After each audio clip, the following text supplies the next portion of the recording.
তার তিক্ত বাস্তবতা। 23 সালের দিকে এক দালালের সাথে পরিচয় হয়ে উনি আমার সুইজারল্যান্ডের ভিসা 2 নাম্বার ভিসা করে দিয়ে আমার কাছ থেকে 8 লাখ টাকা এবং আরো 2টা লোকের কাছ থেকে 22 লাখ টাকা আমার অ্যাকাউন্ট ব্যবহার করে নিয়ে যায়।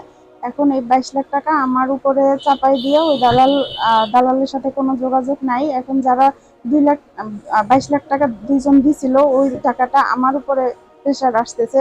4 গুণ শক্তিশালী এনজাইম ও অধিক ফেনা সমৃদ্ধ অরিক্স সিলভার ওয়াশ মাত্র 70 টাকায়। দেশে ফিরে আসার পর যেন ভেঙে পড়েছিলেন নুরুন নাহার। চোখের সামনে সব অন্ধকার, এমনকি মৃত্যুর চিন্তাও ঘিরে ফেলেছিল তাকে। কিন্তু শেষ মুহূর্তে যেন কোথা থেকে এক অদম্য শক্তি জেগে ওঠে তার মধ্যে। তিনি ভাবলেন বাঁচতে হবে, লড়তে হবে, আর সেই লড়াইয়ের হাতিয়ার হলো কফি।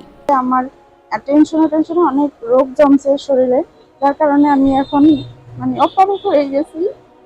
এজন্য আমি চাইতেছি আমার পাশে সবাই একটু দাঁড়ান। সে আসলে জীবনের তাগিদে ইউরোপে যাওয়ার চেষ্টা করছিল, তো একটা দালাল চক্রের প্রতারণার শিকার হয়ে আজ আমরা পুরো পরিবারটাই নিঃস্ব। অনলাইনে খুঁজে দেখলেন স্টে